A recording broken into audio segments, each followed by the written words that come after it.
നാം യേശുവിൻ്റെ നാമം എന്ന് പറയുമ്പോൾ ആ യേശുവിൻ്റെ നാമം എന്നതിൽ വെറും ഒരു നാമത്തിൻ്റെ ഒരു ശബ്ദമല്ല അവിടെ ഉള്ളത്.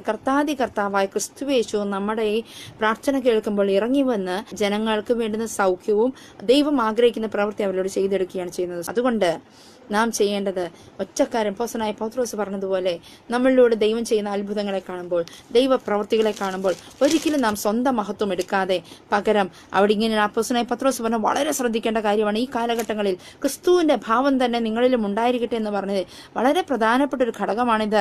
ഇവിടെ ഇതിങ്കൽ ഇസ്രായേൽ പുരുഷന്മാർ ഇതിങ്കൽ ആശ്ചര്യപ്പെടുന്നത് എന്ത്? ഞങ്ങളുടെ സ്വന്തം ശക്തി കൊണ്ടോ ഭക്തി കൊണ്ടോ ഇവനെ നടക്കുമാറാക്കി എന്ന പോലെ ഞങ്ങളെ ഉറ്റുനോക്കുന്നതും എന്ത്? അതുകൊണ്ട് നാം ചെയ്യുന്ന ഒരു കാര്യവും നമ്മുടെ സ്വന്തം ശക്തി കൊണ്ടല്ല, നമ്മുടെ ഭക്തിയുടെ മഹത്വം കൊണ്ടുമല്ല. ദൈവനാമ മഹത്വം എടുക്കുവാൻ നമ്മൾ പറഞ്ഞ കർത്താവായ യേശു ക്രിസ്തുവിന്റെ നാമത്തിൽ എന്ന് പറയുമ്പോൾ കർത്താവായ ക്രിസ്തു യേശു ഈ നമ്മുടെ ഇടയിൽ ഇറങ്ങി വന്ന് പ്രവർത്തിക്കുന്നത് കൊണ്ട് മാത്രമാണ്